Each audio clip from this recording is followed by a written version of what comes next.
Hola, querida iglesia de Glendale West, es un gustazo saludarles. Estoy muy emocionado de compartir los siguientes minutos contigo. Mi nombre es Gerson Martínez, vivo en Querétaro, México, por el centro de México. Me dedico a dar clases en preparatoria o high school en una universidad llamada Tecnológico de Monterrey y también doy clases de comunicación en una universidad llamada de Montemorelos, que es la Universidad Adventista del Norte de México. Ahí enseño a chicos de la carrera de comunicación y de teología, a los futuros pastores, y me encanta compartir tiempo con los jóvenes, con clases, con prédicas, y espero que hoy también sea de bendición este momento que vamos a compartir juntos. Estoy muy emocionado.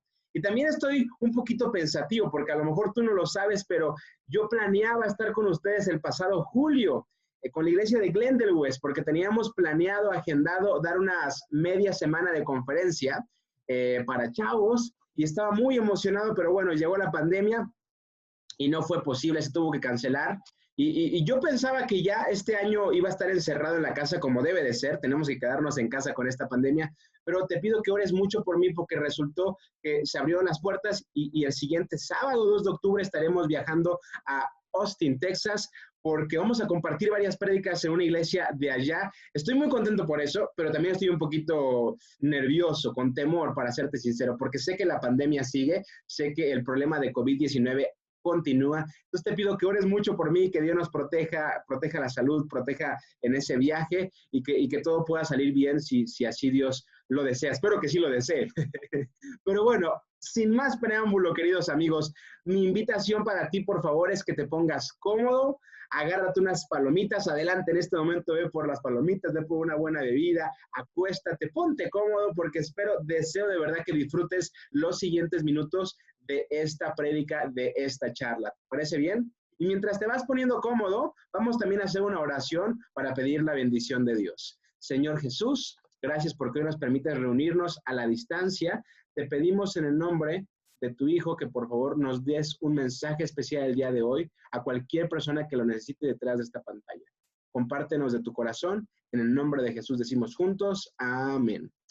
Bueno, queridos amigos, vamos a arrancar, ¿de acuerdo? Hoy tengo un mensaje especial que he decidido desde hace tiempo llamarle Momentum, ¿de acuerdo? Se llama Momentum este mensaje especial que te quiero compartir, así que préstame atención en esa pantalla. Hay un mensaje en mi corazón que desde hace años lo he tenido y hoy quiero compartírtelo. Tiene que ver con cómo vivir una vida con propósito. Y no es que pretendo darte una fórmula porque creo yo que encontrar el propósito en la vida puede ser muy distinto de persona a persona, pero sí creo que dentro de la comunidad cristiana, dentro de la comunidad adventista, tenemos varias pautas, principios que nos pueden ayudar a encontrar ese propósito de una mejor manera. Y es precisamente mi interés que hoy nos dediquemos a estudiar esto, ¿de acuerdo? Así que vamos a hacerlo juntos, vamos a estudiarlo juntos. Pero antes de eso, quiero comenzar con una historia que te quiero compartir. Es mi historia, la historia de mi vida. Yo estudiaba en una high school, en una preparatoria pública del gobierno. Era un chico común. Anita, que es una gran persona que se reúne contigo en esa iglesia, conoce a mis papás. Mi papá fue pastor por muchos años y de hecho se conocieron mientras mi papá era pastor. Pero mi papá dejó de ser pastor, se retiró y empezó a vivir en San Juan del Río. Y la verdad es que la familia siempre fuimos humildes. No había mucho dinero, no aspirábamos a ir a grandes escuelas, nunca pensamos en llegar a ir a estudiar a Harvard, por supuesto, a Stanford, nunca en la vida, ni siquiera a la Sierra o a Walla Walla, porque no había dinero. Y entonces resulta que yo estoy en prepa, pero tengo un sueño y mi sueño es estudiar en una universidad llamada Tecnológico de Monterrey, que acá en México prácticamente, tengo entendido, es la más cara de México. Está entre las 5 mejores de Latinoamérica y es una gran universidad. Y yo quería estudiar ahí. Recuerdo que hice mis exámenes para poder entrar, le eché muchísimas ganas y sin esperarlo, porque realmente no lo esperaba. De hecho, hubo unos estudios que se hacían previos a hacer el examen de admisión a la universidad y esos estudios me dijeron que tenía pocas probabilidades de pasar el examen de admisión. Yo recuerdo que eso me lo dijeron un jueves y al viernes siguiente hacía mi examen de admisión. Pues ya te imaginarás, el jueves me dicen que tengo pocas probabilidades de pasar para la universidad. Yo recuerdo llegar a la casa, llorar como un niño, Mi mamá me abrazó, me dijo que iba a echarle ganas, que iba a salir bien. Al día siguiente hice el examen de admisión y quedé, gracias a Dios, en esta universidad. Y yo pensaba que ese iba a ser el logro de mi vida, pero la verdad es que apenas ahí comenzaba el verdadero problema. Porque recuerdo que empiezo a estudiar la universidad, yo vengo de un contexto completamente diferente al que es mi universidad. Mi primer día de clases, empiezo con las clases, y cuando acabo mi primer día de clases de college, de universidad, yo quedo terriblemente desanimado, muy preocupado, lleno de miedo, porque me doy cuenta que a mi alrededor hay personas mejores que yo. Hay a mi derecha un tipo con más dinero que yo, mucho más dinero. A mi izquierda una persona mucho más inteligente que yo, que habla inglés, habla italiano, habla francés y habla español. Enfrente de mí una persona mucho más guapa que yo, siempre. Bueno, todos están más guapos que yo, eso me queda claro, ni modo, así nací. Pero todos eran mejores que yo, así me sentía. Recuerdo que llegó mi segundo día de clases, yo no aguantaba, sentía una carga pesada detrás de mí, tenía un montón de temor por lo que pudiese pasar en esta temporada de universidad. Así que recuerdo que le llamé a mi hermano Kenneth Martínez por videollamada a través de Skype, en ese tiempo se usaba mucho. Y le hablo a mi hermano Kenneth porque a lo mejor no saben, pero él me ha apoyado mucho en la vida. Él prácticamente me apoyó con una gran parte de estudio, pagándolo en la universidad. Yo conseguí una beca, pero había una parte que se tenía que pagar y Kenneth me ayudó. Kenneth es un tipazo. Actualmente él es ingeniero en Microsoft y también es pastor en Seattle, Washington, y tiene una vida extraordinaria. Y entonces le hablé y le dije, Kenneth, creo que ya no quiero estudiar acá. Es una universidad muy difícil, prefiero estudiar en una universidad más tranquila. Y Kenneth empezó a escucharme, yo lloré como un niño. Mi segundo día de clases en la universidad, yo quería dejar la universidad. En el segundo día, imagínate. Y en pocas palabras, para no hacerte el cuento tan largo, Kenneth me dijo, Gerson, quiero que pienses que tú eres el mejor en esa universidad. Pero no me lo dijo en un sentido de sentirme egocéntrico, de sentirme el mejor, sino el mejor conmigo mismo, competir conmigo mismo. Y me dijo, vas a ser el mejor. Y yo esa frase la tomé, la coloqué en mi mente y dije, voy a ser el mejor. Y a partir de ese momento le empecé a echar unas ganas como no te imaginas. Y parte de lo que pasó en mi vida te lo voy a contar al final de este mensaje, así que pon mucha atención porque quiero contarte a alguien que como yo quizá no se sentía lo mejor preparado, alguien que como yo quizá no tenía el mejor contexto familiar.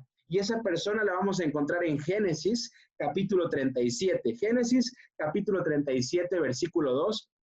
Por favor, búscalo conmigo, ¿de acuerdo? Génesis 37, 2. Esta es la historia de Jacob y su familia. Cuando José tenía 17 años, apacentaba el rebaño junto a sus hermanos, los hijos de Bilhá y de Silpá, que eran concubinas de su padre. El joven José solía informar a su padre de la mala fama que tenían esos hermanos suyos. Solía informar de la mala fama que tenían sus hermanos suyos. Israel amaba a José más que a sus otros hermanos porque lo había tenido en su vejez y por eso mandó que le confeccionaran una túnica de mangas largas. Viendo sus hermanos que su padre amaba más a José, comenzaron a odiarlo y ni siquiera lo saludaban.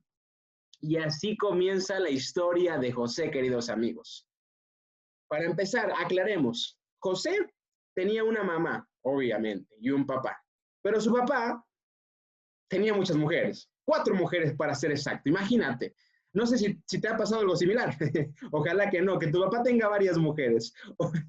Ojalá que no, ojalá que no. O que tu mamá tenga varios hombres. Ojalá que no, yo creo que no, yo creo que no. Pero José sí tenía a su papá con 4 mujeres. Tenía un montón de hermanos que también eran medios hermanos. Y cuenta la historia que José prácticamente era chiquitín, era más pequeñito. Y sus hermanos comenzaron a odiarlo porque se dieron cuenta que era el favorito del padre. Y así comienza la historia de José, con un contexto familiar no del todo mejor, con un contexto familiar complicado, en una familia disfuncional. Si tú creías que tu familia no es perfecta, pregúntale a José lo que es no tener una familia perfecta, rodeada de engaños, problemas entre esposos y esposas, hijos que están golpeándose, peleándose. Era un relajo, de verdad, era un relajo. Y en esa situación, José comienza su historia. Y lo que te quiero comenzar a decir como base, tres cosas que te voy a dar muy puntuales el día de hoy, lo que te quiero decir como base es lo siguiente. Queridos amigos, no importa cuál sea nuestra situación, no importa cuál sea nuestro contexto, no importa de qué familia vengamos, de qué país seamos, no importa cuánto dinero tengamos, no importa qué color de piel tengamos, no importa nada de eso, siempre todos podemos aspirar a una vida mejor, a una vida con propósito, a una vida llena de Dios. Y precisamente hoy te quiero dar 3 puntos esenciales que vemos en la vida de José, de cómo a pesar de ese momento complicado con su familia, a pesar de esa vida disfuncional con su familia, él logró ser usado por Dios de una manera extraordinaria. Así que vamos a comenzar, ¿de acuerdo? El primer punto que te quiero compartir el día de hoy tiene que ver con un elemento muy valioso que José llevaba a cabo, ¿de acuerdo? Y el elemento es nada más y nada menos soñar. Soñar. Vamos a leer Génesis 37:5. Génesis 37:5. Cierto día José tuvo un sueño y cuando se lo contó a sus hermanos, estos le tuvieron más odio todavía. Ahí está. Así comienza la historia.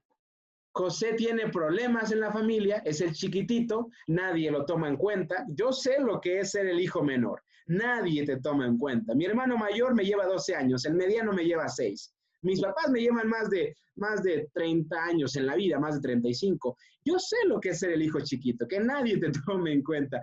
Yo sé de lo que hablo. Y ese era José. Y quiero que pongamos atención a ese versículo que acabamos de leer. José tuvo un sueño. Y si tú conoces la historia de José, te recordarás que el contexto es que era un sueño profético. Pero quiero que nos olvidemos de la parte profética y que simplemente lo tomemos un poquito de manera literal. José tenía un sueño. Y creo el primer punto, queridos amigos, que te quiero compartir el día de hoy es precisamente ese. Si quieres una vida mejor, si quieres una vida con propósito, una vida que disfrutes, porque yo creo que todos queremos ese tipo de vida, el primer paso que hizo José es comenzar a soñar. Pero ¿soñar qué? Soñar algo grande, soñar algo ambicioso, soñar algo tan complicado, tan difícil, que lo único que puedas hacer es pedirle ayuda a Dios. Porque los sueños chiquitos, tú y yo los podemos alcanzar sin ningún problema. Y este mensaje, lo siguiente que voy a decir, va especialmente dirigido a jóvenes, a chavos, a adolescentes, a aquellos que todavía no saben qué estudiar o no saben, peor aún, si ir a college o no, a aquellas personas que todavía no saben a qué dedicar su vida. Escucha esto, puedes comenzar a soñar. ¿Y en qué sueño, Gerson? Empieza a soñar con aquello que te apasiona. Hay otra historia que te la voy a compartir rápidamente, no me voy a desviar tanto, pero es la gran historia de Daniel y quiero que lo leamos juntos, porque Daniel y José, ellos tuvieron una vida similar y vamos a leer rápidamente Daniel 6:3, ¿de acuerdo? Vamos a leer Daniel 6:3, acompáñame a buscarlo junto conmigo. Dice así Daniel 6:3, escucha, porque este es uno de mis versículos favoritos, me encanta siempre saber y volverlo a leer porque tiene un gran mensaje. Y tanto se distinguió Daniel por sus extraordinarias cualidades administrativas que el rey pensó en ponerlo al frente de todo el reino. Daniel es otra historia de la de José, pero el tipo era bueno administrando. El tipo era muy bueno administrando. Administración, el MBA, Master in Business Administration, él era bueno, muy bueno.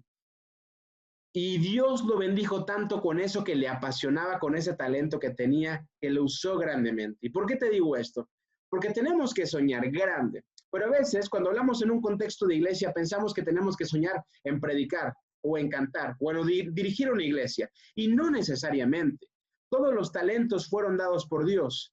Tú no tienes que ser pastor para poder servir a Dios, para poder soñar en grande. Tú puedes ser contador y soñar en grande. Tú puedes tener un oficio como arreglar techos y soñar en grande. Tú puedes ser deportista y soñar en grande, político y soñar en grande, artista y soñar en grande, ingeniero, programador y soñar en grande.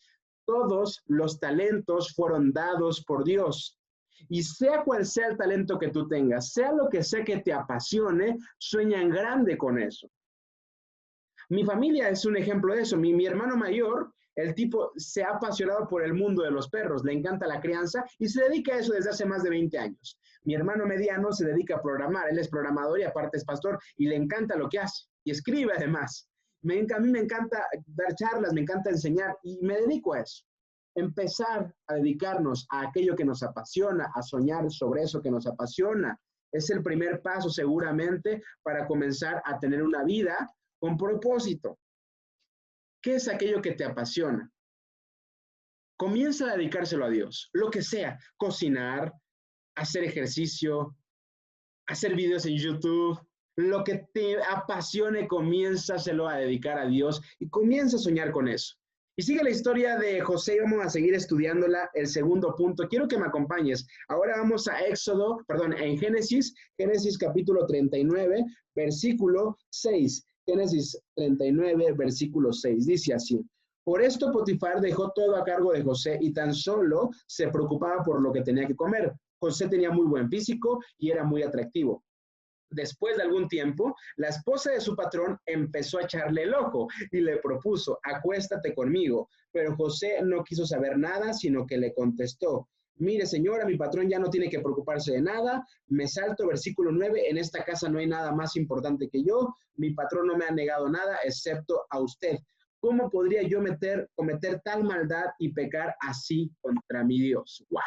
La respuesta de José es extraordinaria. Y por si de pronto no te sabes de historia, no te preocupes. Te cuento rápido. José era el hijo menor de la familia. Todo mundo, nadie lo quería. De pronto sus hermanos, tan mala onda, tan mal plan, lo venden como esclavo a Egipto.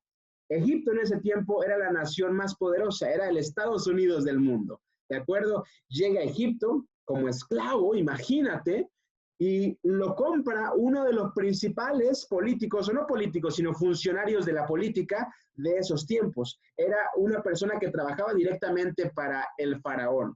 Y la persona que compra a José se da cuenta que José es muy noble, hace un gran trabajo, así que lo asciende en el trabajo y lo pone prácticamente como el encargado de toda su casa. Y la esposa de la persona que compró a José empieza a observarlo. El tipo dice que tenía buen aspecto físico, estaba fuerte, no como yo, y empieza a acosarlo, quiere tener una relación íntima con él. Y José le da esa respuesta extraordinaria que es: yo no puedo cometer esta maldad contra mi Dios ni contra mi Señor, mi amo. ¡Wow!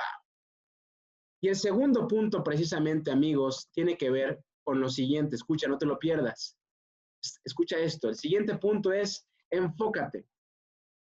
A veces la gente piensa que lo único que se necesita para que tenga éxito en la vida es soñar. Soñar en aquello a lo que se quiere dedicar uno. Y dar lo mejor de sí. Pero la verdad es que no es suficiente. He conocido mucha gente con mucho talento, tiene muchísimo talento, pero siempre falta este elemento. ¿Cuál es el elemento? El de enfocarnos. Ese elemento es básico, porque puedes tener mucho talento, puedes ser muy bueno en lo que haces, pero si no te enfocas, te vas a quedar en el camino, desenfocado. Hay algo que es un gran problema, y el problema se llama la gratificación inmediata. Hoy en día, conforme todo es más rápido, WhatsApp, todo es más rápido en la vida, las personas, especialmente las personas que somos jóvenes, yo no tanto, yo ya estoy medio viejo, pero los que son jóvenes, de pronto sienten que quieren tener todo rápido y buscan esa gratificación inmediata. Y existe esta visión de YOLO, ¿te acuerdas? Tú solamente vives una vez. Es algo que nos dice que tenemos que disfrutar el momento y no pensar en el mañana, pero la verdad es que eso es un gran error.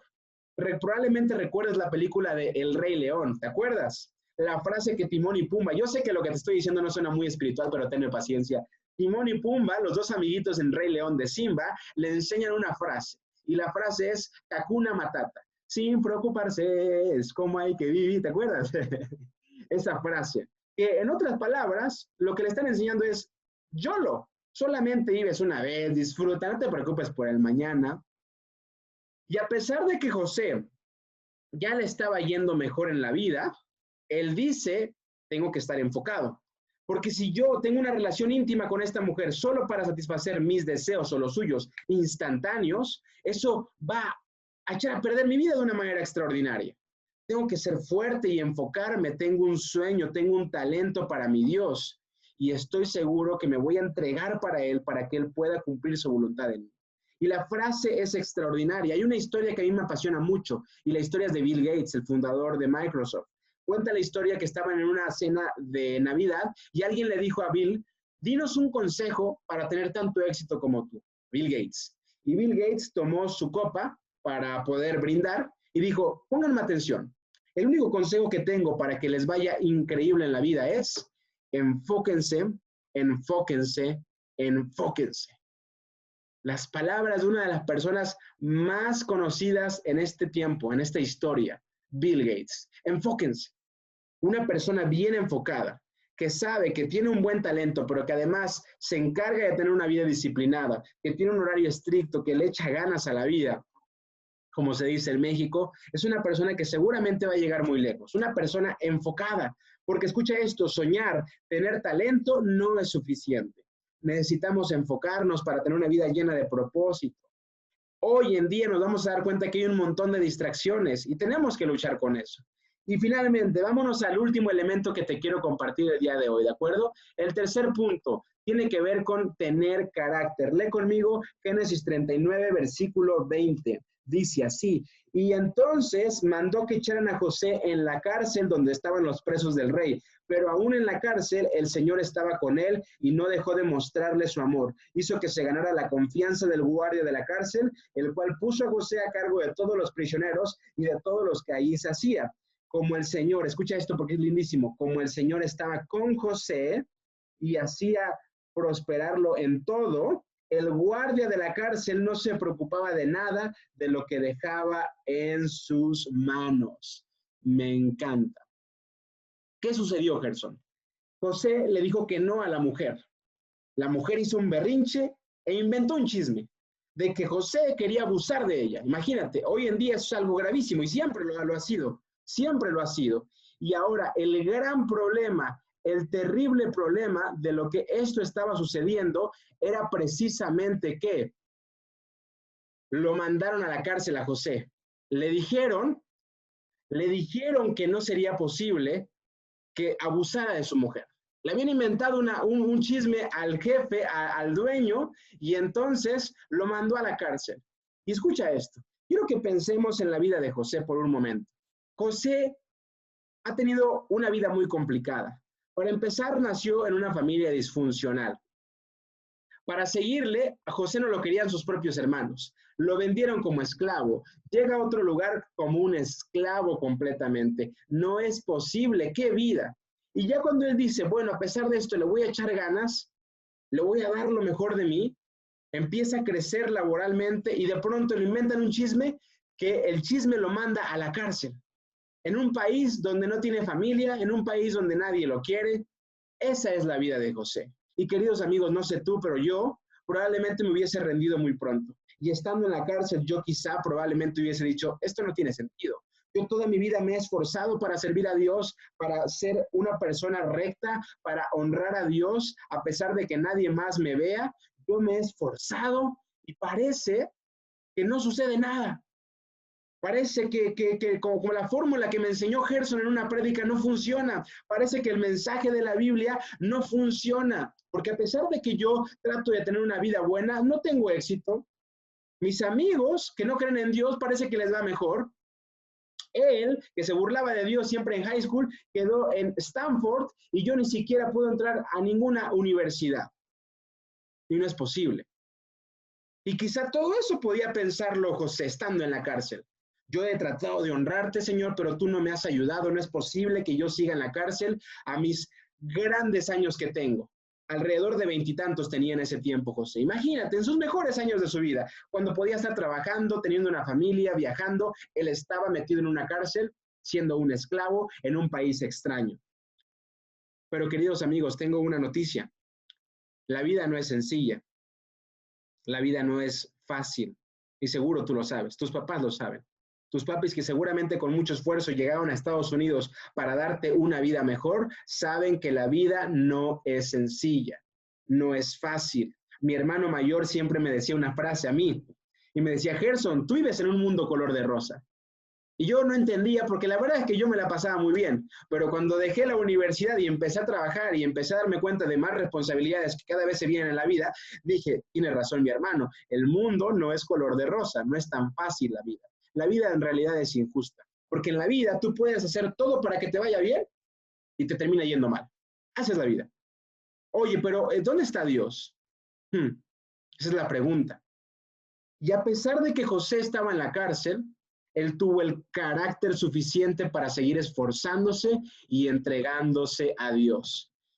Y ese, queridos amigos, es el elemento más importante que te puedo recomendar el día de hoy, tener carácter. Porque en la vida vas a enfrentar muchísimos problemas, te lo aseguro, te vas a acordar de mí. Pero si te mantienes enfocado, si te mantienes con ese sueño y sobre todo te mantienes con carácter en los momentos más difíciles, Dios va a seguirte prosperando. Quiero ir terminando ya lo que te estoy compartiendo y es lo siguiente. Yo te comencé contándote lo que sucedió cuando empecé a estudiar la universidad. Ahora te termino de contar. Llegó mi primer semestre, yo estaba a punto de terminar mi primer semestre, iba bien, le estaba echando ganas a la escuela y de pronto una materia, la materia de matemáticas, me ponen un examen en sábado y yo no supe qué hacer. Así que fui a hablar para que cambiaran el día, no lo quisieron hacer. Así que yo dije, no hago el examen. Y si no hacía el examen, yo estaba a punto de reprobarlo, pero parece que no. Iba a sacar 70, que con eso no se reprueba, es como pasar de panzazo. Entonces no hice el examen. A los pocos días, la maestra de matemáticas me mandó un correo y me dijo, Gerson, hablé con mi jefe y te vamos a hacer el examen, ven mañana. Fui a hacer el examen y a los 2 días más, el profesor, o la profesora, perdón, me dijo que había sacado 102, que eso pasa al límite de la materia. Porque el límite para sacar una buena calificación es 100. Pero ella me dijo que saqué 102 porque me fue tan bien en el examen. Y no lo digo para presumir, lo digo por lo siguiente. En ese momento, queridos amigos, en mi primer semestre de universidad, yo me di cuenta de algo. Que si honraba a Dios con todo lo que tenía, Él me iba a sorprender. Y la persona que empezó la universidad en el TEC llamada Gerson fue una persona muy distinta la que la terminó. Porque Dios me bendijo tanto en la universidad, me bendijo demasiado, que el día en que gradué, lo único que podía saber y decir es que todo era gracias a Dios. Y lo que quiero decirte para cerrar es una cita que a mí me encanta y me apasiona, porque esto nos recuerda cuál es el verdadero propósito de las personas que amamos a Dios. Y es una cita que mismo José la dijo al final de sus días a sus hermanos, porque se reconciliaron, se reencontraron y él les dijo, ustedes pensaban hacerme mal, pero Dios transformó ese mal en bien para lograr lo que hoy estamos viendo, salvar la vida de mucha gente. Y queridos amigos, lo único que quiero recordarles en esta tarde, a toda la iglesia de Glendale West es lo siguiente. No sé, no te conozco, no sé por lo que estás pasando, pero créeme. Si confías en que Dios puede convertir ese mal de tu vida en bien, si sueñas, si te enfocas, si tienes carácter, estoy seguro de algo, que Dios te va a sorprender para bien. Si te enfocas en obedecerlo, en honrarlo, estoy seguro que Dios te va a bendecir como no tienes imaginación. Dios va a hacer algo extraordinario en tu vida y seguramente muy pronto vas a estar contando ese testimonio a toda tu iglesia, a toda tu familia. Pero mantente fiel a Él. Mantente enfocado, mantente con un sueño. Mantente con carácter y sobre todo, recuerda y mantén en mente que el propósito, el mayor al que todos podemos aspirar es precisamente ese, confiar en Dios y reconocer que nuestra vida está en sus manos. Y aunque pasemos por momentos complicados, aunque haya COVID, aunque haya crisis familiares, Dios convertirá eso en algo bueno. Queridos amigos, gracias por haber estado acá. Te invito a hacer una oración y despedirnos con esto. Señor Jesús, gracias por este tiempo juntos. Solo una petición. Bendice a la iglesia de Glendale West. Y a quienes ahí te necesiten urgentemente, haz algo, muéstrate de manera real, profunda. Y por favor recuérdales que lo malo tú lo conviertes en bueno. En Cristo Jesús decimos juntos, amén. Amigos, gracias, un gran abrazo y que Dios los bendiga un montón.